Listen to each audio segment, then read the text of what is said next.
നമസ്കാരം. പുതിയൊരു ക്ലാസ്സിലേക്ക് എല്ലാവർക്കും സ്വാഗതം. അപ്പോൾ ഇന്നത്തെ ക്ലാസ് ഭരണഘടനയാണ്. അപ്പോൾ ഭരണഘടനയിൽ കഴിഞ്ഞ ക്ലാസ്സിൽ എടുത്തിട്ടുള്ള ഭരണഘടനാ സ്ഥാപനങ്ങൾ അതുമായി ബന്ധപ്പെട്ടിട്ടുള്ള ഒരു തുടർച്ചയായിട്ടുള്ള ഒരു ക്ലാസ് ആണ്. അപ്പോൾ ഇന്നത്തെ ക്ലാസ്സിൽ ബാക്കിയുള്ള ഭരണഘടനാ സ്ഥാപനങ്ങളെ കുറിച്ചിട്ട് നോക്കാം.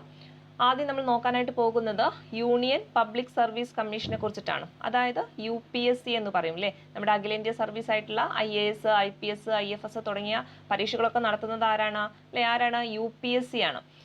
ഓക്കെ, അപ്പോൾ UPSC എന്നാണ് നിലവിൽ വന്നത് എന്ന് ചോദിച്ചു കഴിഞ്ഞാൽ ഓർത്ത് വെച്ചേക്കുക 1926 പഠിച്ചു വെച്ചേക്കണം. UPSC എന്നാണ് നിലവിൽ വന്നത് എന്ന് ചോദിച്ചാൽ എന്നാണ് 1926. ഇനി UPSCയെ വിളിക്കുന്ന മറ്റൊരു പേരാണ് watch dog of merit system എന്നറിയപ്പെടുന്നത് ഏതാണെന്ന് ചോദിച്ചാൽ ഏതാണത്? യൂണിയൻ പബ്ലിക് സർവീസ് കമ്മീഷൻ ആണ്. അപ്പൊ ചോദിക്കാം, watch dog of merit system എന്നറിയപ്പെടുന്ന ഭരണഘടനാ സ്ഥാപനം ഏത് എന്ന് ചോദിച്ചാൽ ഏതാണത്? UPSC ആണ്, അഥവാ യൂണിയൻ പബ്ലിക് സർവീസ് കമ്മീഷൻ ആണ്. ഇനി ആർട്ടിക്കിൾ അല്ലേ, നമ്മുടെ ഭരണഘടനയിലെ ആർട്ടിക്കിൾ 315 മുതൽ 323 വരെയാണ് യൂണിയൻ പബ്ലിക് സർവീസ് കമ്മീഷനെ കുറിച്ചിട്ട് പറയുന്നത്. അപ്പൊ അതും ഒന്ന് ഓർത്ത് വെച്ചേക്കുക. ആർട്ടിക്കിൾ 315 മുതൽ 323 വരെയാണ് UPSC അഥവാ യൂണിയൻ പബ്ലിക് സർവീസ് കമ്മീഷനെ കുറിച്ചിട്ട് പറയുന്നത്. ഇനി ഇവിടെ ഈ ഒരു UPSCയിലെ ചെയർമാനെയും അംഗങ്ങളെയും ഒക്കെ നിയമിക്കുന്നത് ആര് എന്ന് ചോദിച്ചാൽ ആരാണ്? അത് പ്രസിഡന്റ് ആണല്ലേ. നമുക്കറിയാം UPSC ഒക്കെ എന്ന് പറയുമ്പോൾ എവിടെയാണ്? കേന്ദ്രത്തിൽ വരുന്നതാണ്. അതുകൊണ്ട് തന്നെ അവിടെയുള്ള ഈ UPSCയിലെ ചെയർമാനെയും അവിടുത്തെ അംഗങ്ങളെയൊക്കെ നിയമിക്കുന്നത് ആരായിരിക്കും? പ്രസിഡന്റ് ആയിരിക്കും. ഇനി ഇവരുടെ കാലാവധി എന്ന് പറയുന്നത്, ഈ ചെയർമാന്റെയും അതുപോലെ തന്നെ അംഗങ്ങളുടെയൊക്കെ കാലാവധി എന്ന് പറയുന്നത് 6 വർഷം അല്ലെങ്കിൽ 65 വയസ്സായിരിക്കും. ഓക്കെ, പഠിച്ചു വെച്ചേക്കണം. UPSCയിലെ ചെയർമാനും അതുപോലെ തന്നെ അംഗങ്ങളുടെയൊക്കെ കാലാവധി എന്ന് പറയുന്നത് എത്രയാണ്? 6 വർഷം അല്ലെങ്കിൽ എത്രയാണ്? 65 വയസ്സ്. രണ്ടും പഠിച്ചു വെച്ചേക്കണം. 6 വർഷം അല്ലെങ്കിൽ എത്രയാണ്? 65 വയസ്സ്. അതായത് 65 വയസ്സ് കഴിഞ്ഞാൽ അയാൾക്ക് എന്ത് ചെയ്യാൻ പറ്റില്ല? ആ ഒരു പോസ്റ്റിൽ തുടരാൻ പറ്റില്ല. ഓർത്തു വെച്ചേക്കുക, 6 വർഷം അല്ലെങ്കിൽ 65 വയസ്സാണ് UPSCയിലെ ചെയർമാന്റെയും അതുപോലെ തന്നെ അംഗങ്ങളുടെയും കാലാവധി എന്ന് പറയുന്നത്.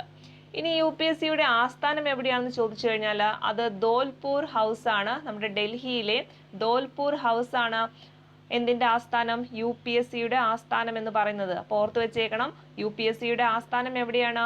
ധോൽപൂർ ഹൗസ് ആണ് അല്ലെ. ധോൽപൂർ ഹൗസ് എവിടെയാണ്? ഡൽഹിയാണ്.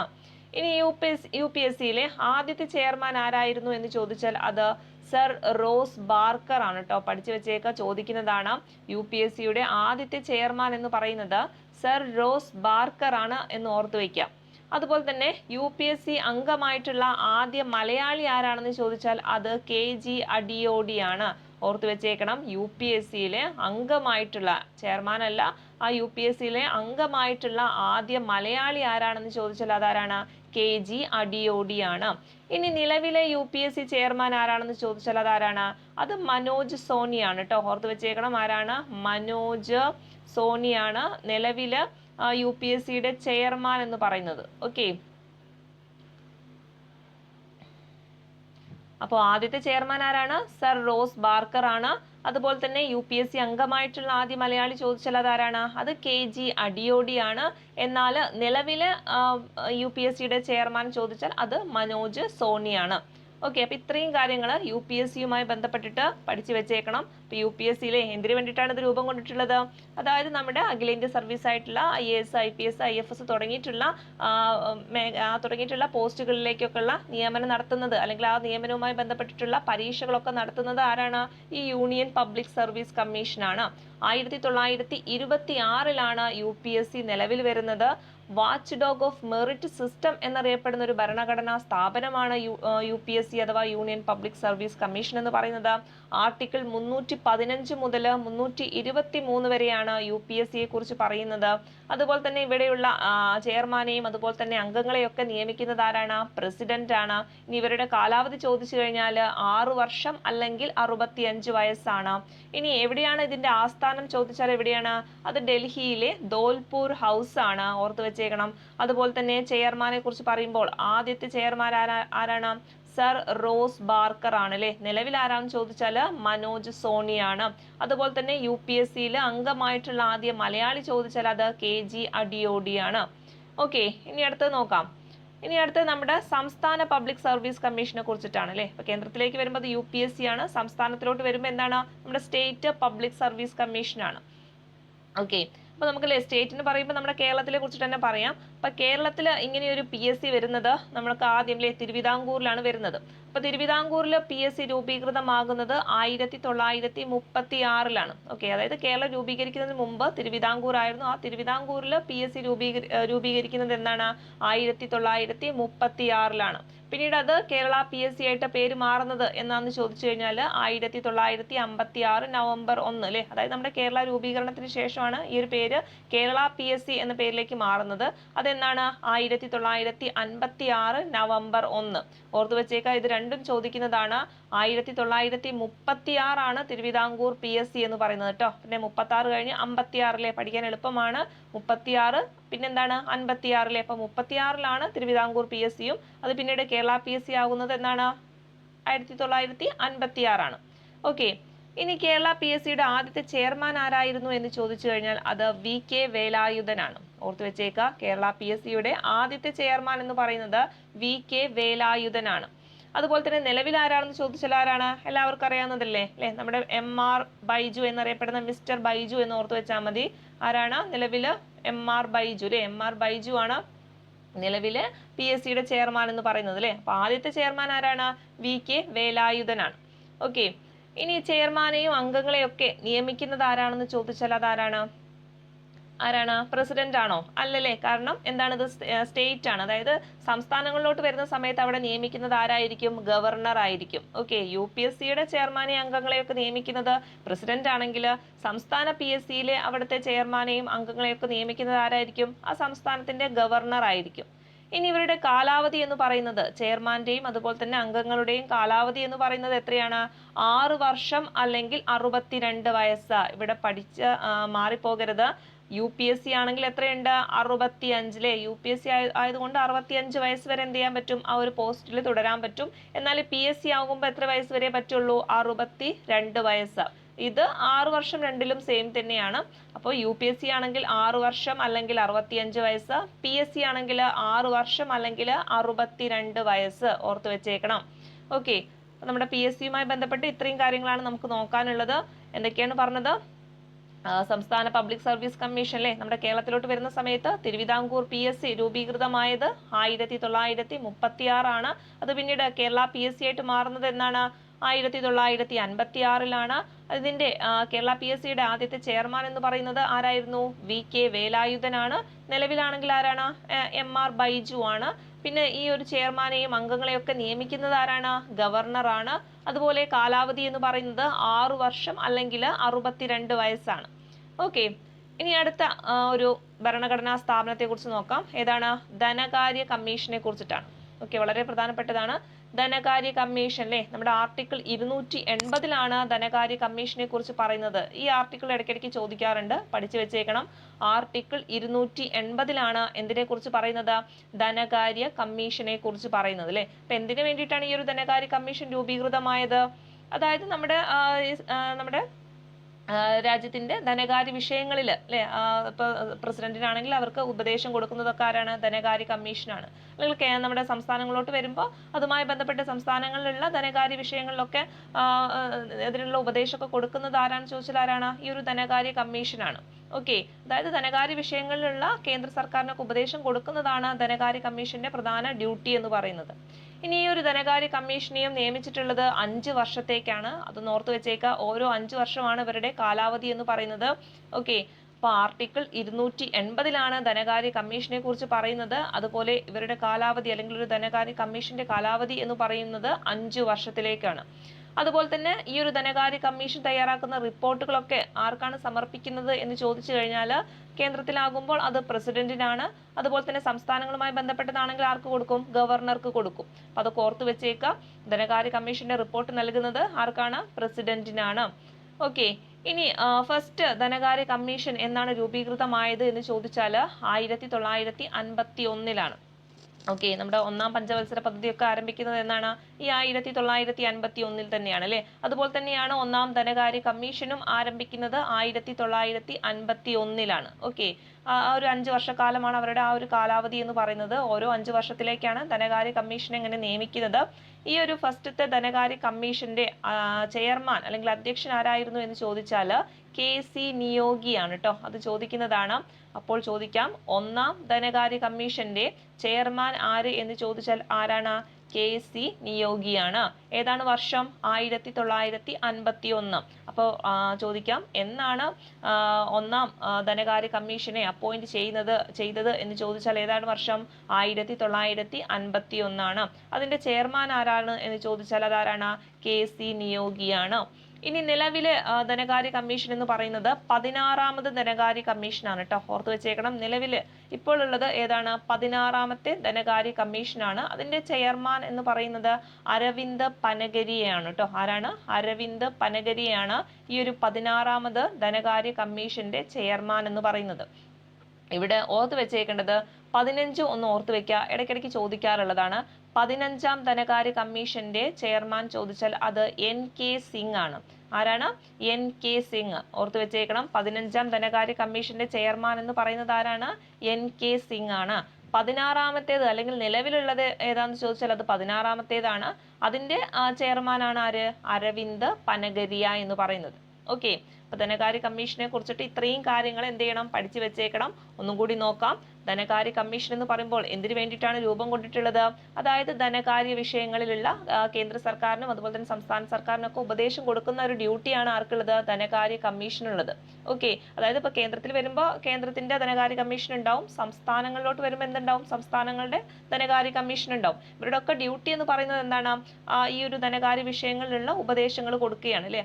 ആ ഉപദേശങ്ങൾ സർക്കാരിന് വേണമെങ്കിൽ സ്വീകരിക്കുക, അല്ലെങ്കിൽ എന്ത് ചെയ്യാം? അവർക്കത് റിജക്ട് ചെയ്യാം. അതൊക്കെ അവരുടെ ഇഷ്ടം. പക്ഷെ അങ്ങനെ ഒരു ഈ ഒരു വിഷയങ്ങൾ എന്ത് കൊടുക്കുക? ഉപദേശങ്ങളൊക്കെ കൊടുക്കുക എന്നതാണ് ഇവരുടെ ഡ്യൂട്ടി എന്ന് പറയുന്നത്. ഇനി ആർട്ടിക്കിൾ 280 ധനകാര്യ കമ്മീഷനെ കുറിച്ച് പറയുന്നത്. എത്ര വർഷമാണ് അവരുടെ കാലാവധി എന്ന് പറഞ്ഞാൽ 5 വർഷമാണ് അല്ലെ. ഓരോ 5 വർഷത്തേക്കുമാണ് ധനകാര്യ കമ്മീഷനെ നിയമിക്കുന്നത്. ഇനി ഇവരുടെ റിപ്പോർട്ടൊക്കെ സമർപ്പിക്കുന്നത് ആർക്കാന്ന് ചോദിച്ചു കഴിഞ്ഞാൽ അത് പ്രസിഡന്റിനാണ്. അതുപോലെ തന്നെ ഒന്നാം ധനകാര്യ കമ്മീഷൻ 1951 നിയോഗിക്കുന്നത്. അതിന്റെ ചെയർമാൻ ആരാണ്? KC നിയോഗിയാണ്. 15ാമത്തേതിന്റെ ചെയർമാൻ ചോദിച്ചാൽ NK സിംഗ് ആണ്. 16ാമത്തേത് അല്ലെങ്കിൽ നിലവിലുള്ളത് ഏതാന്ന് ചോദിച്ചാൽ അത് 16ാമത്തേതാണ്. അതിന്റെ ചെയർമാനാണ് ആര്? അരവിന്ദ് പനഗരിയ എന്ന് പറയുന്നത്. ഓക്കെ. ഇനി അടുത്ത് നമുക്ക് നോക്കാനുള്ള മറ്റൊരു ഭരണഘടനാ സ്ഥാപനമാണ് ദേശീയ പട്ടികജാതി കമ്മീഷൻ എന്ന് പറയുന്നത്. വളരെ പ്രധാനപ്പെട്ടതാണ്. ഇപ്പോൾ ദേശീയ പട്ടികജാതി കമ്മീഷൻ മുമ്പ് ദേശീയ പട്ടികജാതി പട്ടികവർഗ കമ്മീഷൻ എന്നൊരു പേരിലാണ് അറിയപ്പെട്ടിരുന്നത്. അത് പിന്നീട് 89ാം ഭേദഗതിയിലൂടെയാണ് സ്പ്ലിറ്റ് ആക്കിയിട്ട് ദേശീയ പട്ടികജാതി കമ്മീഷൻ എന്നും അതുപോലെ തന്നെ ദേശീയ പട്ടികവർഗ കമ്മീഷൻ എന്നും ഇങ്ങനെ 2 കമ്മീഷനായിട്ട് മാറ്റിയിട്ടുള്ളത്. അപ്പം അതൊന്ന് ഓർത്ത് വെച്ചേക്കണം. ഏതാ വർഷം ചോദിച്ചാൽ 2004 ഈ ഒരു ദേശീയ പട്ടികജാതി കമ്മീഷൻ വരുന്നത്. അതായത് നമ്മുടെ 89ാം ഭേദഗതി 2003 89ാം ഭേദഗതിയിലൂടെയാണ് ഈ ഒരു ദേശീയ പട്ടികജാതി പട്ടികവർഗ കമ്മീഷനെ സ്പ്ലിറ്റ് ആക്കിയിട്ട് എന്താക്കുന്നത്? സെപ്പറേറ്റ് ആയിട്ടില്ലേ, ഒന്ന് ദേശീയ പട്ടികജാതി എന്നും അതുപോലെ തന്നെ ദേശീയ പട്ടികവർഗം എന്നും 2 കമ്മീഷനായിട്ട് രൂപം കൊള്ളുന്നത്. അപ്പൊ അതൊന്ന് മനസ്സിലാക്കി വെക്കുക. ഇനി ഇവിടെ പഠിക്കേണ്ടത് നമ്മുടെ ആർട്ടിക്കിൾ ആണ്. ഭരണഘടനയിൽ ആർട്ടിക്കിൾ 338 ദേശീയ പട്ടികജാതി കമ്മീഷനെ കുറിച്ച് പറയുന്നത്. ഏതാണ് ആർട്ടിക്കിൾ? ആർട്ടിക്കിൾ 338. ഇനി ഏത് വർഷമാണ് ഈ ഒരു ദേശീയ പട്ടികജാതി കമ്മീഷൻ രൂപം കൊള്ളുന്നത് എന്ന് ചോദിച്ചാൽ അത് 2004. ഏതാണ് ആ ഭേദഗതി? 89ാം ഭേദഗതി. പഠിച്ചു വെച്ചേക്കണം. 89ാം ഭേദഗതിയിലൂടെയാണ് ഇങ്ങനെയുള്ള പട്ടികജാതി പട്ടികവർഗ കമ്മീഷനെ സ്പ്ലിറ്റ് ആക്കിയിട്ട് സെപ്പറേറ്റ് ആയിട്ട് ഇങ്ങനെ 2 കമ്മീഷനായിട്ട് രൂപം കൊള്ളുന്നത്. ഇനി അംഗങ്ങൾ അല്ലെ, ഈ ഒരു ദേശീയ പട്ടികജാതി കമ്മീഷനിലെ അംഗങ്ങൾ എന്ന് പറയുന്നത് 5 പേരാണ്. അതുപോലെ തന്നെ ഇവരുടെ കാലാവധി എന്ന് പറയുന്നത് 3 വർഷമാണ് കേട്ടോ. ഓർത്ത് വെച്ചേക്കുക. ഇപ്പൊ പട്ടികജാതി ആണെങ്കിലും പട്ടികവർഗ കമ്മീഷനും ആണെങ്കിലും രണ്ടിനും സെയിം തന്നെയാണ്. അംഗങ്ങൾ എന്ന് പറയുന്നത് സെയിം ആണ്, 5 ആൾക്കാരും. കാലാവധിയും സെയിം തന്നെയാണ്, 3 വർഷം. ഇനി ഒന്ന് പഠിച്ചാൽ മതി, രണ്ടും ഒരേപോലെ തന്നെയായിരിക്കും. ദേശീയ പട്ടികജാതി കമ്മീഷനിലെ അംഗങ്ങളുടെ എണ്ണം ചോദിച്ചാൽ എത്ര പേരാണ്? 5 പേര്. അവരുടെ കാലാവധി ചോദിച്ചാൽ 3 വർഷമാണ്. ഇനി ദേശീയ പട്ടികജാതി കമ്മീഷന്റെ ആസ്ഥാനം അല്ലെങ്കിൽ ഹെഡ്ക്വാർട്ടേഴ്സ് എവിടെയാണെന്ന് ചോദിച്ചാൽ എവിടെയാണ്? അത് ഡൽഹിയിലെ ലോക് നായക് ഭവനാണ്. ഏതാണ്? ലോക് നായക് ഭവനാണ് ദേശീയ പട്ടികജാതി കമ്മീഷന്റെ ആസ്ഥാനം എന്ന് പറയുന്നത്. ഓക്കെ. ഇനി ഇവിടെ ചെയർമാനെയും അംഗങ്ങളെയൊക്കെ നിയമിക്കുന്നത് ആരാണ്? ആരാണ് അല്ലെ ദേശീയമാണ്, അതുകൊണ്ട് തന്നെ പ്രസിഡന്റ് ആയിരിക്കും അവിടെയുള്ള ദേശീയ പട്ടികജാതി കമ്മീഷനിലെ ചെയർമാനെയും അതുപോലെ തന്നെ അംഗങ്ങളെയൊക്കെ നിയമിക്കുന്നത്. അതുപോലെ തന്നെ ഇവരുടെ റിപ്പോർട്ടിലെ ദേശീയ പട്ടികജാതി കമ്മീഷന്റെ അവർ തയ്യാറാക്കിയിട്ടുള്ള റിപ്പോർട്ട് സമർപ്പിക്കുന്നതും ആർക്കാണ് പ്രസിഡന്റിന് തന്നെയാണ്. ഇനി ഇവിടെ ചോദിക്കാൻ സാധ്യതയുള്ള ഒരു ക്വസ്റ്റ്യൻ ആണ്, ഈ ദേശീയ പട്ടികജാതി കമ്മീഷൻ ഏത് മിനിസ്ട്രിയുടെ കീഴിൽ അല്ലെങ്കിൽ ഏത് മന്ത്രാലയത്തിന് കീഴിലാണ് വരുന്നത് എന്ന് ചോദിച്ചാൽ സാമൂഹ്യനീതി ശാക്തീകരണ മന്ത്രാലയമാണ് കേട്ടോ. അത് ഓർത്ത് വെച്ചേക്കുക. സാമൂഹ്യനീതി ശാക്തീകരണ മന്ത്രാലയത്തിന് കീഴിലാണ് ഈ ഒരു പട്ടികജാതി കമ്മീഷന് വരുന്നത്. ഓക്കെ, ഇനി ഇവരുടെ പ്രധാന അധികാരങ്ങൾ എന്തൊക്കെയാണെന്ന് നോക്കാം. ദേശീയ പട്ടികജാതി കമ്മീഷൻ എന്തിനു വേണ്ടിയിട്ടാണ് രൂപം കൊണ്ടിട്ടുള്ളത്? അതായത് ഈ പട്ടികജാതിക്കാരുടെ അവരുടെ ക്ഷേമത്തിനും അവരുടെ ഉന്നതിക്കും ഒക്കെ വേണ്ടിയിട്ട് നിലവിൽ കൊണ്ടിട്ടുള്ളതാണ് ഈ ഒരു പട്ടികജാതി കമ്മീഷൻ എന്ന് പറയുന്നത്. അവർക്ക് ഒരുപാട് അധികാരങ്ങളൊക്കെ ഉണ്ട്. അതിൽ ഓരോരോ അധികാരങ്ങളായിട്ടൊക്കെ നോക്കാം നമുക്ക്. ഒന്നാമത്തേത്, ഏതൊരു വ്യക്തിയെയും കമ്മീഷന് മുന്നിൽ ഹാജരാക്കുവാനും അതുപോലെ തന്നെ അതിന്റെ വിശദീകരണം തേടുവാനൊക്കെ ഉള്ള അധികാരം ആർക്കുണ്ട്? ദേശീയ പട്ടികജാതി കമ്മീഷനുണ്ട്. ഓർത്തു വെച്ചേക്കാം. അപ്പൊ പട്ടികജാതി കമ്മീഷൻ എന്തിനു വേണ്ടിയിട്ടാണ് രൂപം കൊണ്ടിട്ടുള്ളത്? അതായത് ഈ പട്ടികജാതിക്കാരിലെ അവരുടെ ക്ഷേമത്തിന് വേണ്ടിയിട്ട് അവർ നേരിടുന്ന പ്രശ്നങ്ങളോ എല്ലാ കാര്യങ്ങളൊക്കെ നോക്കുന്നത് ആരാണ്? ഈ ഒരു പട്ടികജാതി കമ്മീഷന്മാരായിരിക്കും. അപ്പൊ അവർക്ക് ഒരുപാട് അധികാരങ്ങളും ഉണ്ടാകും അല്ലെ. അതായത് ഏതൊരു വ്യക്തി ഇതുമായി ബന്ധപ്പെട്ട് എന്തെങ്കിലും ഒരു കേസും കാര്യങ്ങളൊക്കെ ഉണ്ടായി കഴിഞ്ഞാൽ ഏതൊരു വ്യക്തിയെയും കമ്മീഷന് മുന്നിൽ ഹാജരാക്കാനും അയാളെ അല്ലെ വിശദീകരിക്കാനൊക്കെ ഉള്ള അവകാശം അല്ലെങ്കിൽ അധികാരം ആർക്കുണ്ട്? പട്ടികജാതി കമ്മീഷനുണ്ട്. അതുപോലെ തന്നെയാണ് എന്തെങ്കിലും രേഖ അല്ലെ ഇതുമായി ബന്ധപ്പെട്ട എന്തെങ്കിലും രേഖ കണ്ടെത്താനും അത് ഹാജരാക്കാനുള്ള അധികാരവും ആർക്കുണ്ട്? ദേശീയ പട്ടികജാതി കമ്മീഷനുണ്ട്. അതുപോലെ തന്നെയാണ് സാക്ഷികളുടെ വിസ്താരത്തിനായിട്ട് സമൻസ് പുറപ്പെടുവിക്കാനുള്ള അധികാരവും ആർക്കുണ്ട്? ദേശീയ പട്ടികജാതി കമ്മീഷനുണ്ട്. ഓർത്തു വെച്ചേക്കണം, വളരെ പ്രധാനപ്പെട്ടതാണ്. ഒരു പരീക്ഷയ്ക്ക് ഇതുപോലെ അധികാരങ്ങളൊക്കെ ചോദിച്ചിട്ടുണ്ടായിരുന്നു. അപ്പൊ എന്തൊക്കെ അധികാരങ്ങളാണുള്ളത്? ഏതൊരു വ്യക്തിയെയും കമ്മീഷന് മുന്നിൽ ഹാജരാക്കുവാനും അതിന്റെ വിശദീകരണം തേടുവാനും ഒക്കെയുള്ള അധികാരം ആർക്കുണ്ട്? ദേശീയ പട്ടികജാതി കമ്മീഷനുണ്ട്. അതുപോലെ തന്നെ ഏത് രേഖ അല്ലെ ഇതുമായി ബന്ധപ്പെട്ട എന്തെങ്കിലും ഒരു രേഖ കണ്ടെത്തുവാനും അത് ഹാജരാക്കുവാനും ഒക്കെ ഉള്ള അധികാരവും ആർക്കുണ്ട്? ദേശീയ പട്ടികജാതി കമ്മീഷനുണ്ട്. ഓക്കെ, ഇതിപ്പോ പട്ടികജാതി കമ്മീഷന് മാത്രമല്ല മറ്റുള്ള കമ്മീഷനൊക്കെ ഇതുപോലെ തന്നെയുള്ള അധികാരങ്ങളുണ്ട് കേട്ടോ. അപ്പൊ പട്ടികവർഗ കമ്മീഷൻ പഠിക്കുന്ന സമയത്തും ഇതേ അധികാരങ്ങൾ തന്നെയാണ് അവർക്കും ഉള്ളത്. അപ്പൊ നമുക്ക് ഏതെങ്കിലും ഈ ഒരു അധികാരം ഒന്ന് പഠിച്ചു വെച്ച് കഴിഞ്ഞാൽ നമുക്ക് ബാക്കിയുള്ള കമ്മീഷനൊക്കെ ഇതേ അധികാരങ്ങൾ തന്നെയായിരിക്കും. അപ്പൊ സെപ്പറേറ്റ് നമുക്ക് പഠിക്കേണ്ട ആവശ്യമില്ല. ഇത് മനസ്സിലാക്കി വെക്കുക. അപ്പൊ എന്താ പറഞ്ഞത്? ഏത് രേഖ അല്ലെ എന്ത് രേഖയാണെങ്കിലും അത് കണ്ടെത്താനും അത് ഹാജരാക്കാനുമുള്ള അധികാരമൊക്കെ ആർക്കുണ്ട്? പട്ടികജാതി കമ്മീഷനുണ്ട്. അതുപോലെ തന്നെ സാക്ഷികളെ വിസ്തരിക്കാനും അവർക്ക് വേണ്ടിയിട്ട് അതിന് വേണ്ടിയിട്ടുള്ള സമൻസ് പുറപ്പെടുവിക്കാനുള്ള അധികാരം കൂടി ആർക്കുണ്ട്? ഈ ഒരു പട്ടികജാതി കമ്മീഷനുണ്ട്. ഓക്കെ, ഇനി നമുക്ക് ഇവിടുത്തെ ചെയർമാനെ കുറിച്ചിട്ട് പഠിക്കണം. ദേശീയ പട്ടികജാതി കമ്മീഷന്റെ ആദ്യ ചെയർപേഴ്സൺ എന്ന് പറയുന്നത് ആരാണ്? സൂരജ് ബാൻ ആണ് കേട്ടോ. ഓർത്തു വെച്ചേക്കണം. ദേശീയ പട്ടികജാതി കമ്മീഷന്റെ ആദ്യ ചെയർമാൻ എന്ന് പറയുന്നത് ആരാണ്? സൂരജ് ബാൻ ആണ്. ഇനി നിലവിൽ ആരാണെന്ന് ചോദിച്ചാൽ അത് കിഷോർ മഗ്വാനയാണ് കേട്ടോ. പഠിച്ചു വെച്ചേക്കാം. നിലവിലെ പട്ടികജാതി കമ്മീഷന്റെ ചെയർമാൻ എന്ന് പറയുന്നത് ആരാണ്? കിഷോർ മഗ്വാനയാണ്. ഓക്കെ, ഇത്രയാണ് നമുക്ക് ദേശീയ പട്ടികജാതി കമ്മീഷനെ കുറിച്ച് പറയാനുള്ളത്. ഒന്നും കൂടി പറയാം. ആർട്ടിക്കിൾ 338 ദേശീയ പട്ടികജാതി കമ്മീഷനെ കുറിച്ച് പറയുന്നത്.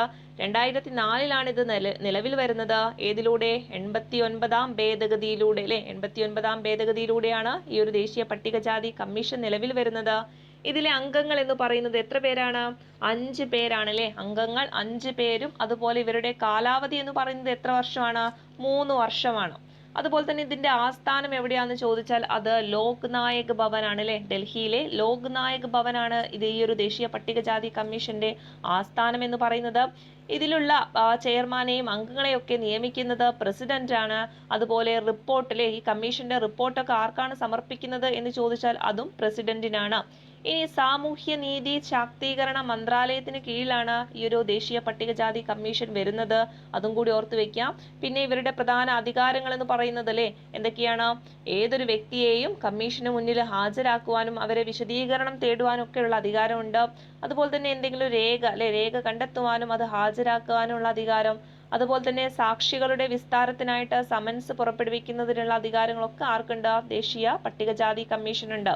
ഇനി ഇതിന്റെ ചെയർപേഴ്സണെ കുറിച്ച് പറയുകയാണെങ്കിൽ ആദ്യ ചെയർപേഴ്സൺ എന്ന് പറയുന്നത് സൂരജ് ബാൻ ആണ്. നിലവിൽ ആരാന്ന് ചോദിച്ചാൽ അത് കിഷോർ മഗ്വാനയാണ്. പഠിച്ചു വെച്ചേക്കണം, ചോദിക്കുന്നതാണ്. നിലവിലത്തത് എന്തായാലും പഠിച്ചു വെച്ചേക്കണം.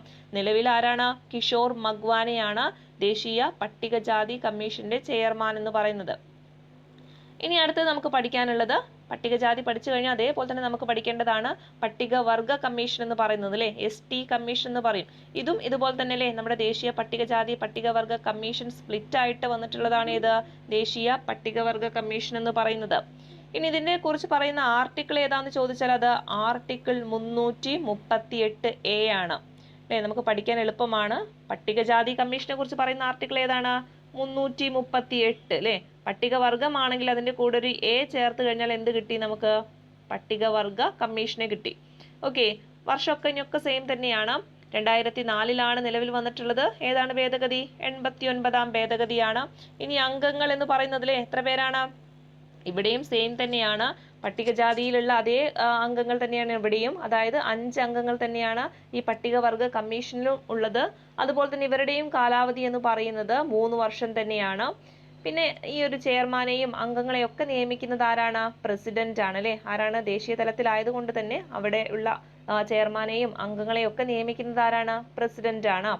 ഇനി റിപ്പോർട്ട്, ഇവരുടെ ദേശീയ പട്ടികവർഗ കമ്മീഷൻ അവരുടെ റിപ്പോർട്ട് സമർപ്പിക്കുന്നത് ആർക്കാണെന്ന് ചോദിച്ചാൽ അതും ആർക്കാണ്? പ്രസിഡന്റിന് തന്നെയാണ്. ഇനി ഇവിടെ വ്യത്യസ്തമായത് എന്താന്ന് ചോദിച്ചു കഴിഞ്ഞാൽ ദേശീയ പട്ടികവർഗ കമ്മീഷൻ ഏത് മന്ത്രാലയത്തിന് കീഴിലാണെന്ന് ചോദിച്ചു കഴിഞ്ഞാൽ അത് ഗോത്രകാര്യ മന്ത്രാലയമാണ്. ഓക്കെ, ഇവിടെ സാമൂഹ്യനീതി അല്ല വരുന്നത്. ഏതാണ്? ഗോത്രകാര്യ മന്ത്രാലയത്തിന് കീഴിലാണ് ദേശീയ പട്ടികവർഗ കമ്മീഷൻ വരുന്നത്. അപ്പൊ അതൊന്ന് മനസ്സിലാക്കി വെച്ചേക്കുക. ഏത് മന്ത്രാലയത്തിന് കീഴിലാണ് ദേശീയ പട്ടികവർഗ കമ്മീഷൻ വരുന്നത് എന്ന് ചോദിച്ചു കഴിഞ്ഞാൽ ഏതാണ്? പട്ടികവർഗമാണല്ലേ. അതുകൊണ്ടാണ് ഗോത്രകാര്യ മന്ത്രാലയത്തിന് കീഴിൽ വരുന്നത്. അപ്പോൾ അത് തെറ്റിപ്പോകരുത്. ഇപ്പൊ പട്ടികവർഗ കമ്മീഷൻ ഏതിന്റെ കീഴിലാണ് വരുന്നത്? ഗോത്രകാര്യ മന്ത്രാലയം അല്ലെ. പട്ടികജാതി ആണെങ്കിൽ അത് സാമൂഹ്യനീതി വകുപ്പിന് കീഴിലാണ് വരുന്നത്. ഇനി ഇവിടെ നമുക്ക് നോക്കാനുള്ളത് ചെയർമാൻ ആണ്.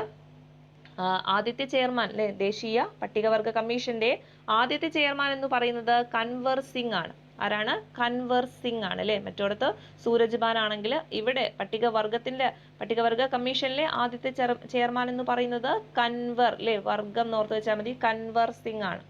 ഇനി നിലവിൽ ആരാണെന്ന് ചോദിച്ചാൽ അന്തർ സിംഗ് ആര്യയാണ് നിലവിലെ ദേശീയ പട്ടികവർഗ കമ്മീഷന്റെ ചെയർമാൻ എന്ന് പറയുന്നത്. അപ്പൊ ചോദിക്കാം, നിലവില് ദേശീയ പട്ടികവർഗ കമ്മീഷന്റെ ചെയർമാൻ ആര് എന്ന് ചോദിച്ചാൽ ആരാണ്? അന്തർ സിംഗ് ആര്യയാണ്. ഓക്കെ, ഇത്രയും കാര്യങ്ങൾ ദേശീയ പട്ടികവർഗ കമ്മീഷനുമായി ബന്ധപ്പെട്ട് പഠിക്കണം. എന്തൊക്കെയാണ് പറഞ്ഞത്? പട്ടികജാതി പഠിച്ചു കഴിഞ്ഞാൽ അതേപോലെ തന്നെയാണ് പട്ടികവർഗവും, ചെറിയ മാറ്റങ്ങളേ ഉള്ളൂ. ആർട്ടിക്കിളിൽ അല്ലെ ഒരു A മാത്രം കൂടി, അതായത് 338A എന്ന് പറഞ്ഞു. അതുപോലെ വർഷമൊക്കെ സെയിം തന്നെയാണ്, 2004 ആണ്. അതുപോലെ തന്നെ 89ാം ഭേദഗതിയാണ്.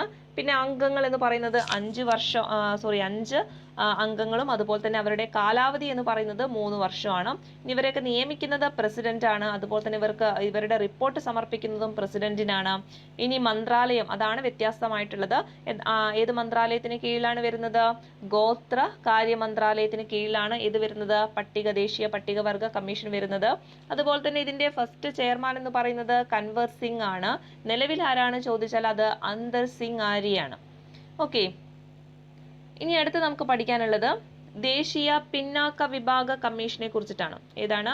ദേശീയ പിന്നാക്ക വിഭാഗ കമ്മീഷൻ എന്നാണ് രൂപീകരിച്ചത് എന്ന് ചോദിച്ചു കഴിഞ്ഞാൽ 1993 ദേശീയ പിന്നാക്ക വിഭാഗ കമ്മീഷനെ രൂപീകരിക്കുന്നത്. ആർട്ടിക്കിൾ ഏതാന്ന് ചോദിച്ചാൽ 338B ആണ്. ഏതാണ്? 338B അല്ലേ. അപ്പൊ 338 അങ്ങോട്ട് തുടർച്ചയായിട്ട് അങ്ങ് പഠിച്ചാൽ മതി. 338 എന്ന് മാത്രമാണെങ്കിൽ അത് ദേശീയ പട്ടികജാതി കമ്മീഷനാണ്. എന്നാൽ 338A ചോദിച്ചാൽ അത് ദേശീയ പട്ടികവർഗ കമ്മീഷനാണ്. എന്നാൽ 338B ചോദിച്ചാൽ അത് ഏതാണ്? ദേശീയ പിന്നോക്കം അല്ലെ. പിന്നോക്കം B ആയിട്ട് കണക്ട് ചെയ്യാം. അപ്പൊ ദേശീയ പിന്നോക്ക വിഭാഗം ഏതാണ്? Article 338B. ഓക്കെ, ഇനി ഇവിടെയും അംഗങ്ങൾ എന്ന് പറയുന്നതും കാലാവധി എന്ന് പറയുന്നതും ഏകദേശം സെയിം തന്നെയാണ് അല്ലെ. അതായത് 5 അംഗങ്ങളും അതുപോലെ തന്നെ കാലാവധി എന്ന് പറയുന്നത് 3 വർഷം തന്നെയാണ്. അതുപോലെ തന്നെ ഇവിടെയുള്ള ചെയർമാനെയും അംഗങ്ങളെയും ഒക്കെ നിയമിക്കുന്നത് ആരാണ്? പ്രസിഡന്റ് ആണ് അല്ലേ. കാരണം എന്താണ്, ദേശീയ തലത്തിലാണ്, അതുകൊണ്ട് തന്നെ ആരാണ് നിയമിക്കാൻ പറ്റുള്ളൂ, പ്രസിഡന്റിനെ നിയമിക്കാൻ പറ്റുള്ളൂ. പിന്നെ റിപ്പോർട്ടും അല്ലെ, റിപ്പോർട്ടും ആർക്കാണ് സമർപ്പിക്കുന്നത്, പ്രസിഡന്റിനാണ് അല്ലെ. ഇപ്പൊ ദേശീയ പിന്നോക്ക വിഭാഗ കമ്മീഷന്റെ അവരുടെ റിപ്പോർട്ടൊക്കെ ആർക്കാണ് കൊടുക്കുന്നത്, അല്ലെങ്കിൽ ആ റിപ്പോർട്ട് സമർപ്പിക്കുന്നത് ആർക്കാണ് ചോദിച്ചാൽ ആർക്കാണ്, അത് പ്രസിഡന്റിനാണ്. പ്രസിഡന്റ് പിന്നെ അതെന്ത് ചെയ്യും, പാർലമെന്റിൽ പോയിട്ട് അവതരിപ്പിക്കുകയാണ് ചെയ്യുന്നത്. ഇനി ഇത് ഈ ഒരു ദേശീയ പിന്നാക്ക വിഭാഗ കമ്മീഷൻ ഏത് മന്ത്രാലയത്തിന് കീഴിലാണ് വരുന്നത് എന്ന് ചോദിച്ചാൽ അത് സാമൂഹ്യനീതി ശാക്തീകരണ മന്ത്രാലയമാണ് അല്ലെ. നമ്മുടെ ദേശീയ പട്ടികജാതി കമ്മീഷൻ ഉള്ള അതേ മന്ത്രാലയം തന്നെയാണ് ഏതിനുമുള്ളത്, ദേശീയ പിന്നാക്ക വിഭാഗ കമ്മീഷനുള്ളത്. ഏതാണ്, സാമൂഹ്യനീതി ശാക്തീകരണ മന്ത്രാലയം.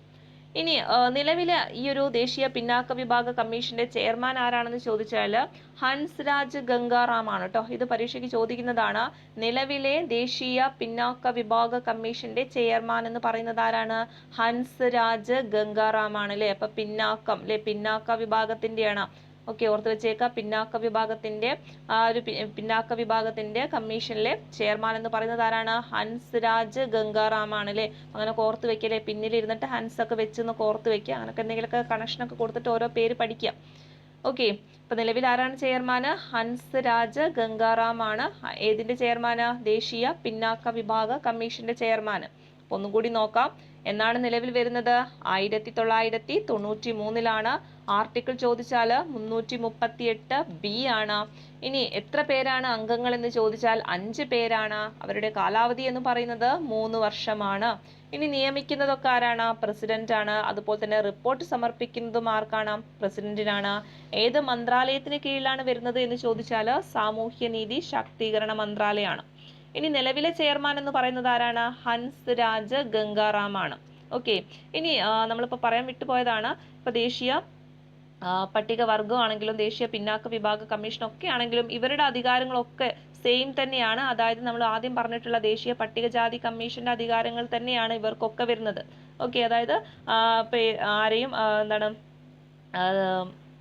ഹാജരാക്കാനും അതുപോലെ തന്നെ അവരുടെ വിശദീകരണം തേടാനും അതുപോലെ തന്നെ രേഖ കണ്ടെത്തുവാനും സാക്ഷികളുടെ വിസ്താരത്തിന് വേണ്ടിയിട്ട് സമൻസ് പുറപ്പെടുവിക്കാനുള്ള അധികാരമൊക്കെ മറ്റുള്ള കമ്മീഷനും ഉണ്ട്. അപ്പൊ അതൊക്കെ ഒന്ന് മനസ്സിലാക്കി വെക്കുക. ഓക്കെ, ഇത്രയാണ് നമ്മുടെ ഭരണഘടനാ സ്ഥാപനങ്ങൾ ഉള്ളത്. ഇനി നമുക്ക് നോക്കാനുള്ളത് ലിസ്റ്റ്, അതും കൂടി ഒന്ന് പറയാം ഈ ഒരു ക്ലാസ്സിൽ. അതായത് നമ്മുടെ 7ാം പട്ടികയിൽ കൊടുത്തിട്ടുള്ള ലിസ്റ്റുകളെ കുറിച്ചിട്ട് അതും കൂടി ഒന്ന് എന്ത് ചെയ്യുക, നോക്കി പോകാം. അതും വളരെ പ്രധാനപ്പെട്ടതാണ്, പരീക്ഷയ്ക്ക് ചോദിക്കാറുള്ളതാണ്. നമുക്കറിയാലേ നമ്മുടെ ഭരണഘടന എന്ന് പറയുന്നത് 8 ഷെഡ്യൂൾസ് ഉണ്ട് അല്ലെ. 8 ഷെഡ്യൂൾസ് ഇപ്പൊ നിലവിൽ എത്ര എണ്ണം ഉണ്ട്, 12 എണ്ണം ഉണ്ട് അല്ലെ. അതായത് 8 പട്ടികകളായിരുന്നു ആദ്യം, നിലവിൽ എത്ര എണ്ണാണ്, 12 എണ്ണാണുള്ളത്. ആ 12 പട്ടികയിലെ 7ാമത്തെ പട്ടികയിലാണ് എന്തിനെ കുറിച്ചിട്ട് പറയുന്നത്, ലിസ്റ്റുകളെ കുറിച്ചിട്ട് പറയുന്നത്, അഥവാ അധികാര വിഭജനം എന്ന് പറയും അല്ലെ. ലിസ്റ്റുകൾ എന്ന് പറഞ്ഞാൽ എന്താണ് ഉദ്ദേശിക്കുന്നത്, അധികാര വിഭജനമാണ്. അതായത് യൂണിയനിലേക്കും അല്ലെങ്കിൽ സ്റ്റേറ്റിലേക്കുമുള്ള വിഷയങ്ങളെ തമ്മിൽ എന്ത് ചെയ്യുക, തരംതിരിച്ചിട്ടുള്ളതാണ് ഈ ഒരു ലിസ്റ്റിൽ എന്ന് പറയുന്നത്. അതായത് അവർക്കുള്ള അധികാരങ്ങൾ യൂണിയനിലേക്ക് ഇപ്പോൾ ഏതെങ്കിലും ഒരു സബ്ജക്റ്റ് എടുത്തു കഴിഞ്ഞാൽ ആ സബ്ജക്റ്റുമായി ബന്ധപ്പെട്ടിട്ടുള്ള നിയമങ്ങളൊക്കെ നിർമ്മിക്കാനുള്ള അധികാരങ്ങളാണ് ഇവിടെ എന്ത് ചെയ്തിട്ടുള്ളത്, വിഭജിച്ചിട്ടുള്ളത്. അതായത് ചില വിഷയങ്ങളിൽ യൂണിയൻ ആയിരിക്കും അതുമായി ബന്ധപ്പെട്ട നിയമങ്ങളൊക്കെ നിർമ്മിക്കാനുള്ള അധികാരം ഉണ്ടാവുക. എന്നാൽ ചില വിഷയങ്ങളിൽ ആർക്കായിരിക്കും, സംസ്ഥാനങ്ങൾക്കായിരിക്കും അതിനുള്ള അധികാരം ഉണ്ടാവുക. എന്നാൽ ചില വിഷയങ്ങളിൽ ഇവർ 2 പേർക്കും എന്തുണ്ടായിരിക്കും, അധികാരങ്ങൾ ഉണ്ടായിരിക്കും, അതുമായി ബന്ധപ്പെട്ട നിയമങ്ങളൊക്കെ നിർമ്മിക്കാനുള്ള അധികാരം. ഓക്കെ, അപ്പൊ അതൊക്കെയാണ് ഈ ഒരു ലിസ്റ്റിൽ പറയുന്നത്. അപ്പൊ ഈ ലിസ്റ്റ് എന്ന് പറയുന്നത് ഏത് പട്ടികയിലാണ് വരുന്നത്, 7ാം പട്ടികയിലാണ് വരുന്നത്. അതും കൂടി ഓർത്ത് വെച്ചേക്കുക. അപ്പൊ 12 പട്ടികയാണ് നമ്മുടെ ഭരണഘടനയിലുള്ളത്. അതിലെ 7ാമത്തെ പട്ടികയിലാണ് എന്തിനെ കുറിച്ച് പറയുന്നത്, ലിസ്റ്റിനെ കുറിച്ച് പറയുന്നത്. ഇനി നമുക്ക് നോക്കാം ഓരോരോ ലിസ്റ്റുകളെ കുറിച്ചിട്ട്. ഒന്നാമത്തേത് യൂണിയൻ ലിസ്റ്റ് ആണ് അല്ലെ. യൂണിയൻ ലിസ്റ്റ് ആണ്. ഇപ്പൊ യൂണിയൻ ലിസ്റ്റ് എന്ന പേരിൽ തന്നെയുണ്ട്. അതായത് ഇപ്പം ഏതെങ്കിലും വിഷയം അല്ലെ, ആ വിഷയവുമായി ബന്ധപ്പെട്ടിട്ടുള്ള നിയമങ്ങളൊക്കെ ഉണ്ടാക്കുന്നത് ആരായിരിക്കും, യൂണിയൻ ആയിരിക്കും അല്ലെങ്കിൽ കേന്ദ്രമായിരിക്കും. ഓക്കെ, അതായത് കേന്ദ്ര ഗവൺമെന്റിനായിരിക്കും അതിന്റെ ആ ഒരു വിഷയത്തിന്റെ മുകളിൽ സമ്പൂർണ്ണ അധികാരമുള്ളത്. ആ വിഷയത്തിന്റെ മുകളിലുള്ള നിയമങ്ങളൊക്കെ നിർമ്മിക്കുന്നതിനുള്ള സമ്പൂർണ്ണ അധികാരം ആർക്കായിരിക്കും, യൂണിയൻ ആയിരിക്കും. ഇനി ഏതൊക്കെയാണ് ആ വിഷയങ്ങളൊന്ന് നോക്കാം. ഇവിടെ നമ്മുടെ പുതിയ ടെക്സ്റ്റ് ബുക്കിൽ കൊടുത്തിട്ടുണ്ട് ഏതൊക്കെയാണ് ഉദാഹരണം. അതൊക്കെ എന്ത് ചെയ്യുക, പഠിച്ചു വെച്ച് പോവുക. അതൊക്കെ ചോദിക്കാൻ സാധ്യത കൂടുതലുള്ളതാണ്. അപ്പൊ നോക്കാം, നമുക്ക് ഏതൊക്കെയാണ് ആ വിഷയങ്ങൾ നോക്കാം. ഒന്നാമത്തേത് വിദേശകാര്യം, അതുപോലെ തന്നെ പ്രതിരോധം, റെയിൽവേ, ബാങ്കിങ്, പൗരത്വം. അപ്പൊ ഇതുമായി ബന്ധപ്പെട്ട് അതാണ് ഇതൊക്കെയാണ് വിഷയങ്ങൾ എന്ന് പറയുന്നത്. അപ്പൊ ഇതുമായി ബന്ധപ്പെട്ടിട്ടുള്ള കാര്യങ്ങളിൽ നിയമങ്ങളൊക്കെ നിർമ്മിക്കാനുള്ള അധികാരം ആർക്കേ ഉണ്ടാവുകയുള്ളൂ? യൂണിയനെ ഉണ്ടാവുള്ളൂ, അല്ലെങ്കിൽ കേന്ദ്രത്തിനേ ഉണ്ടാവുകയുള്ളൂ. ഓക്കെ, അപ്പൊ ഇത് തുടക്കത്തിൽ 97 വിഷയങ്ങളാണ് ഈ ഒരു യൂണിയൻ ലിസ്റ്റിൽ ഉണ്ടായിട്ടുള്ളത്. അപ്പൊ അതിൽ ചില ഉദാഹരണങ്ങളാണ് ഇവിടെ കൊടുത്തിട്ടുള്ളത്. ഏതൊക്കെയാണ്? വിദേശകാര്യം അല്ലെ. അപ്പൊ വിദേശകാര്യവുമായി ബന്ധപ്പെട്ടിട്ട് എന്തെങ്കിലും നിയമം നിർമ്മിക്കാനുള്ള അധികാരം ആർക്കേ ഉള്ളൂ? യൂണിയനേ ഉള്ളൂ അല്ലെ, അഥവാ കേന്ദ്രത്തിനേ ഉള്ളൂ. അല്ലാതെ നമ്മുടെ സംസ്ഥാനത്തിന് എന്തില്ല? ഈ വിദേശകാര്യവുമായി ബന്ധപ്പെട്ടിട്ടുള്ള ഒരു നിയമവും നിർമ്മിക്കാനുള്ള അധികാരം ഇല്ല. അതുപോലെ തന്നെയാണ് പ്രതിരോധം എന്ന് പറയുന്നത് അല്ലെ. നമുക്ക് ആ ഓരോരോ വാക്കുകൾ അല്ലെങ്കിൽ ആ വിഷയങ്ങൾ കേൾക്കുമ്പോൾ തന്നെ നമുക്ക് മനസ്സിലാവും അതിൽ സംസ്ഥാനങ്ങൾക്ക് അതിനുള്ള അധികാരം ഉണ്ടാവില്ല അല്ലെ. ആർക്കേ ഉണ്ടാവുള്ളൂ? കേന്ദ്രത്തിനേ ഉണ്ടാവുള്ളൂ. ഇപ്പൊ പ്രതിരോധമാണെങ്കിലും ആർക്കേ ആ ഒരു പ്രതിരോധവുമായി ബന്ധപ്പെട്ടിട്ടുള്ള നിയമങ്ങളൊക്കെ നിർമ്മിക്കാനുള്ള അധികാരം ആർക്കേ ഉണ്ടാവുകയുള്ളൂ? യൂണിയനേ ഉണ്ടാവുള്ളൂ. അതുപോലെ തന്നെയാണ് റെയിൽവേ അല്ലെ. റെയിൽവേ ജോലി എന്നൊക്കെ പറയുന്നത് എന്താണ്? ഒരു കേന്ദ്ര സർക്കാർ ജോലിയല്ലേ. അപ്പൊ അങ്ങനെയൊക്കെ നമുക്ക് ഓർത്ത് വെക്കാം. റെയിൽവേയുമായി ബന്ധപ്പെട്ടിട്ടുള്ള എന്ത് നിയമങ്ങളും നിർമ്മിക്കാനുള്ള അധികാരം ആർക്കാണ്? യൂണിയനാണ്. അതുപോലെ തന്നെയാണ് ബാങ്കിങ്, അതുപോലെ പൗരത്വം അല്ലെ. പൗരത്വമൊക്കെ നമുക്കറിയാലേ. പൗരത്വമൊക്കെ അതുമായി ബന്ധപ്പെട്ട് എന്ത് നിയമം ഉണ്ടാക്കാനും ആർക്കേ അധികാരമുള്ളൂ? യൂണിയനേ ഉള്ളൂ. അപ്പൊ ഇതുപോലെയുള്ള ഇങ്ങനെയുള്ള വിഷയങ്ങളിലൊക്കെ ആർക്കേ അധികാരം, അതുമായി ബന്ധപ്പെട്ട നിയമങ്ങൾ നിർമ്മിക്കാനുള്ള അധികാരം ആർക്കേ ഉള്ളൂ? യൂണിയനേ ഉള്ളൂ. അപ്പൊ അതൊക്കെയാണ് ഈ ഒരു യൂണിയൻ ലിസ്റ്റിൽ വരുന്നത്. ഓക്കെ, അപ്പൊ 97 വിഷയങ്ങളായിരുന്നു ഈ യൂണിയൻ ലിസ്റ്റിൽ ഉണ്ടായിരുന്നത്. അപ്പൊ അതും കൂടി ഒന്ന് മനസ്സിലാക്കുക. ഇനി അടുത്തത് സംസ്ഥാന ലിസ്റ്റ് ആണ് അല്ലെ. നമ്മുടെ സ്റ്റേറ്റ് ലിസ്റ്റ് ആണ്. അതായത് സംസ്ഥാനങ്ങൾക്ക് ഇപ്പൊ ഏതൊക്കെ കുറച്ച് വിഷയങ്ങൾ ഉണ്ടാവും. ആ വിഷയങ്ങളുടെ മേല് നിയമങ്ങൾ ഉണ്ടാക്കാനുള്ള അധികാരം സംസ്ഥാനങ്ങൾക്കായിരിക്കും. ഇപ്പം ഏതൊക്കെ അതത് സംസ്ഥാനങ്ങൾക്കായിരിക്കും അതിനുള്ള നിയമങ്ങൾ ഉണ്ടാക്കാനുള്ള അധികാരം ഉള്ളത്. അപ്പൊ ഏതൊക്കെയാണ് ആ വിഷയങ്ങളെന്ന് നോക്കാം. ഒന്നാമത്തേത് ഇവിടെ കൊടുത്തിട്ടുള്ള ഉദാഹരണങ്ങൾ എന്തായാലും പഠിച്ചു വെച്ചേക്കട്ടോ. കാരണം പുതിയ ടെക്സ്റ്റ് ബുക്ക് ആണ്. അപ്പോൾ പുതിയ ടെക്സ്റ്റ് ബുക്കിൽ ഇങ്ങനെ പ്രത്യേക ഉദാഹരണങ്ങളൊക്കെ കൊടുത്തിട്ടുണ്ടെങ്കിൽ അത് ചോദിക്കാനുള്ള സാധ്യത കൂടുതലാണ്. അപ്പൊ ഏതൊക്കെയാണ് വിഷയം നോക്കാം. കൃഷി അല്ലെ. കൃഷി വരുന്നുണ്ട്. ജയില്, പോലീസ്, തദ്ദേശ സ്വയംഭരണം അല്ലെ. ഇതിലേക്കൊക്കെ ഉള്ള നിയമങ്ങൾ, ഇതുമായി ബന്ധപ്പെട്ടിട്ടുള്ള നിയമങ്ങളൊക്കെ നിർമ്മിക്കാനുള്ള അധികാരം ആർക്കാണുള്ളത്? സംസ്ഥാന ഗവൺമെന്റിനാണ്. അപ്പൊ അതൊക്കെയാണ് ഈ ഒരു സംസ്ഥാന ലിസ്റ്റിൽ വരുന്നത് അല്ലെ. ഓരോന്ന് നോക്കാം. കൃഷിയിലെ ഇപ്പൊ കൃഷിയുമായി ബന്ധപ്പെട്ടിട്ടുള്ള കാര്യങ്ങളൊക്കെ ആർക്കാണ് നിയമം നിർമ്മിക്കാനുള്ള അധികാരം? സംസ്ഥാനങ്ങൾക്കാണ്. അതുപോലെ തന്നെയാണ് ജയിൽ അല്ലെ. ജയിലും പോലീസും ഒക്കെ എന്താ നമ്മുടെ ഇവിടെ വരുന്നതല്ലേ. അപ്പൊ അങ്ങനെയൊക്കെ എന്ത് ചെയ്യാം? ഓർത്ത് വെക്കുക. ജയിലാണെങ്കിലും പോലീസ് ആണെങ്കിലും കൃഷി അതൊക്കെ നമ്മുടെ നാട്ടിൽ വരുന്നതല്ലേ എന്ന് ആലോചിക്കുക. അതൊക്കെ എന്താണ്? നമ്മുടെ സംസ്ഥാന ഗവൺമെന്റിനായിരിക്കും അതുമായി ബന്ധപ്പെട്ട നിയമങ്ങളൊക്കെ നിർമ്മിക്കാനുള്ള അധികാരം. അതുപോലെ തന്നെ തദ്ദേശ സ്വയംഭരണം അല്ലെ. തദ്ദേശ സ്വയംഭരണം ഒക്കെ ആർക്കാണ് അതിന്റെ നിയമങ്ങളൊക്കെ നിർമ്മിക്കാനുള്ള അധികാരം? സംസ്ഥാന സർക്കാരുകൾക്കായിരിക്കും അല്ലെ. അതൊക്കെയാണ് നമ്മുടെ സംസ്ഥാന ലിസ്റ്റിൽ ഉൾപ്പെടുന്നത്. ഓക്കെ, ഇവിടെയും തുടക്കത്തിൽ എത്ര വിഷയങ്ങൾ ഉണ്ടായിരുന്നു? 66 വിഷയങ്ങളായിരുന്നു ഈ ഒരു സംസ്ഥാന ലിസ്റ്റിൽ ഉണ്ടായിരുന്നത്. അതും ഒന്ന് മനസ്സിലാക്കി വെക്കുക. ഇനി അടുത്തത് കൺകറന്റ് ലിസ്റ്റ് ആണ്, അല്ലെങ്കിൽ സമവർത്തി ലിസ്റ്റ് എന്ന് പറയും കേട്ടോ. ഈ പേരൊന്ന് പഠിച്ചു വെച്ചേക്കാം. ചിലപ്പം ഇനി സമവർത്തി ലിസ്റ്റ് എന്ന് ചോദിച്ചു കഴിഞ്ഞാൽ അത് എന്താണെന്ന് മനസ്സിലാകാതിരിക്കേണ്ട. സമവർത്തി ലിസ്റ്റിനെയാണ് എന്ത് പറയുന്നത്? കൺകറന്റ് ലിസ്റ്റ് എന്ന് പറയുന്നത്. അതായത് രണ്ടു പേർക്കും അല്ലെ, കേന്ദ്രത്തിനും അതുപോലെ തന്നെ സംസ്ഥാന ഗവൺമെന്റിനും എന്തുണ്ടായിരിക്കും? ഒരുപോലെയുള്ള അവകാശം ഉണ്ടായിരിക്കും, അല്ലെങ്കിൽ അധികാരം ഉണ്ടായിരിക്കും ചില വിഷയങ്ങളിൽ നിയമം നിർമ്മിക്കാനുള്ളത്. അപ്പൊ അങ്ങനെയുള്ള വിഷയങ്ങളൊക്കെ ഉൾപ്പെടുന്നതാണ് ഏതിൽ വരുന്നത്? നമ്മുടെ കൺകറന്റ് ലിസ്റ്റ് അഥവാ സമവർത്തി ലിസ്റ്റിൽ ഉൾപ്പെടുന്നത്.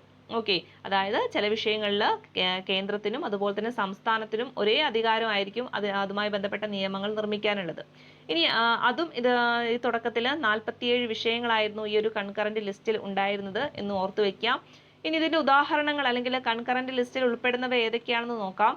ഒന്നാമത്തേത് വിദ്യാഭ്യാസം. ഓക്കെ, വിദ്യാഭ്യാസം വരുന്നുണ്ട്. വനം, അതുപോലെ തന്നെ ട്രേഡ് യൂണിയനുകൾ, വിവാഹം, ജനന മരണ രജിസ്ട്രേഷൻ. ഇതൊക്കെ ഇതുമായി ബന്ധപ്പെട്ടിട്ടുള്ള ഈ ഒരു വിഷയങ്ങളുമായി ബന്ധപ്പെട്ടിട്ടുള്ള നിയമങ്ങൾ നിർമ്മിക്കാൻ ആർക്കൊക്കെ അധികാരമുണ്ട്? കേന്ദ്രത്തിനും ഉണ്ട്, അതുപോലെ തന്നെ സംസ്ഥാനത്തിനും ഉണ്ട്. അപ്പൊ ഏതൊക്കെയാണ് ഉദാഹരണം? ഒന്ന് പഠിച്ചു വെച്ചേക്കുക. വിദ്യാഭ്യാസം, വനം, ട്രേഡ് യൂണിയൻ, അതുപോലെ തന്നെ വിവാഹം, ജനന മരണ രജിസ്ട്രേഷൻ. ഓക്കെ, ഇതൊക്കെയാണ് എന്തിൽ വരുന്നത്? കൺകറന്റ് ലിസ്റ്റിൽ വരുന്നത്. ഇനി അടുത്തത് നോക്കാനുള്ളത് റെസിഡ്യൂറി പവർ എന്നറിയപ്പെടുന്ന അവശിഷ്ട അധികാരം എന്ന് പറയും. അതായത് ഇപ്പൊ മുകളിലൊന്നും പറഞ്ഞിട്ടില്ലാത്ത കുറച്ച് വിഷയങ്ങൾ ഉണ്ടാവും. ആ വിഷയങ്ങൾ ഉൾപ്പെടുന്നതാണ് ഏത്? നമ്മുടെ റെസിഡ്യൂറി പവർ എന്ന് പറയുന്നത്. അപ്പൊ അതിന് ഉദാഹരണം എന്ന് പറയുന്നത് സൈബർ നിയമങ്ങളാണ്. അപ്പൊ ഈ സൈബർ നിയമം എന്ന് പറയുന്നത് സ്റ്റേറ്റ് ലിസ്റ്റിലോ അല്ലെങ്കിൽ യൂണിയൻ ലിസ്റ്റിലോ ഒന്നും നമുക്ക് കാണാൻ പറ്റില്ല, അല്ലെങ്കിൽ കൺകറന്റ് ലിസ്റ്റിലൊന്നും കാണാൻ പറ്റില്ല. അത് ഏതാണ്? ഒരു റെസിഡ്യൂറി പവർ ആയിട്ട് വരുന്നതാണ്. ഇതില് നിയമങ്ങൾ നിർമ്മിക്കാനുള്ള അധികാരം ആർക്കാന്ന് ചോദിച്ചാൽ അത് കേന്ദ്രത്തിനാണ്. അതൊന്ന് മനസ്സിലാക്കി വെച്ചേക്കാം. ഇപ്പോൾ റെസിഡ്യൂറി പവർ അല്ലെങ്കിൽ അവശിഷ്ട അധികാരവുമായി ബന്ധപ്പെട്ടിട്ടുള്ള വിഷയങ്ങളിൽ നിയമങ്ങൾ നിർമ്മിക്കാനുള്ള അധികാരം ആർക്കാണ്? അത് കേന്ദ്ര ഗവൺമെന്റിനാണ്. അപ്പോൾ ചോദിക്കുന്ന ഒരു ഉദാഹരണമാണ് സൈബർ നിയമങ്ങൾ. ഇത് പരീക്ഷയ്ക്ക് ഇടയ്ക്കിടയ്ക്ക് ചോദിക്കാറുണ്ട്. സൈബർ നിയമങ്ങൾ ഏതിൽ വരുന്നതാണ്? റെസിജ്വറി പവർ അല്ലെങ്കിൽ അവശിഷ്ട അധികാരത്തിൽ വരുന്നതാണ്. ഓക്കെ, ഇത്രയും കാര്യങ്ങൾ നമ്മുടെ ലിസ്റ്റുമായി ബന്ധപ്പെട്ട് പഠിച്ചു വെച്ചേക്കണം. ഇപ്പൊ ലിസ്റ്റുകളെ കുറിച്ച് പറയുന്ന പട്ടിക ഏതാന്ന് ചോദിച്ചാൽ ഏതാണത്? 7ാം പട്ടികയാണ് അല്ലേ. നമുക്കറിയാം നമ്മുടെ ഭരണഘടന എന്ന് പറയുന്നത് എത്ര പട്ടികയുണ്ട്? 12 പട്ടികയുണ്ട് അല്ലേ. അപ്പൊ 12 പട്ടികയിലെ 7ാമത്തെ പട്ടികയിലാണ് എന്തിനെ കുറിച്ച് പറയുന്നത്? ലിസ്റ്റുകളെ കുറിച്ചിട്ട് പറയുന്നത് അല്ലേ. അപ്പൊ അതില് ലിസ്റ്റുകൾ എന്ന് പറയുമ്പോൾ യൂണിയൻ ലിസ്റ്റ് വരുന്നുണ്ട്, സംസ്ഥാന അല്ലെങ്കിൽ സ്റ്റേറ്റ് ലിസ്റ്റ് വരുന്നുണ്ട്, പിന്നെ ഏതാണ്? കൺകറന്റ് ലിസ്റ്റ് വരുന്നുണ്ട്. ഇപ്പൊ യൂണിയൻ ലിസ്റ്റ് ആണെങ്കിൽ അതിന്റെ വിഷയങ്ങളിൽ നിയമം നിർമ്മിക്കാനുള്ള അധികാരം ആർക്കായിരിക്കും? യൂണിയൻ ആയിരിക്കും. അതുപോലെ തന്നെ സംസ്ഥാനങ്ങളിലോട്ട് വരുന്ന സമയത്ത് അതുമായി ബന്ധപ്പെട്ട വിഷയങ്ങളിൽ നിയമം നിർമ്മിക്കാനുള്ള അധികാരം സംസ്ഥാനങ്ങൾക്കായിരിക്കും. എന്നാൽ രണ്ടു പേർക്കും ഒരേ അധികാരമുള്ളതാണ് കൺകറന്റ് ലിസ്റ്റ് എന്ന് പറയുന്നത്. അതുപോലെ തന്നെ റെസിജ്വറി പവർ എന്ന് പറയുന്നത് ഇതിലൊന്നും ഉൾപ്പെടാത്ത വിഷയങ്ങൾ ഉൾപ്പെടുന്നതാണ്. ഏത്? അവശിഷ്ട അധികാരങ്ങൾ എന്ന് പറയുന്ന റെസിജ്വറി പവറിലുള്ളത്. അതിന് എക്സാമ്പിൾ ആണ് ഏത്? സൈബർ നിയമങ്ങൾ എന്ന് പറയുന്നത്. ഓക്കെ, ഇത്രയാണ് നമ്മുടെ ഈ ലിസ്റ്റുമായി ബന്ധപ്പെട്ട് നമുക്ക് പഠിക്കാനുള്ളത്. ഓക്കെ, അപ്പോൾ നമ്മുടെ ഭരണഘടന ഏകദേശം തീർന്നിട്ടുണ്ട്. ഇനി നമുക്കൊരു എമർജൻസി അല്ലെങ്കിൽ അടിയന്തരാവസ്ഥയെ കുറിച്ചിട്ട് പഠിക്കാനുണ്ട്. അപ്പോൾ അത് അടുത്ത ക്ലാസ്സിൽ നമുക്ക് എടുക്കാം.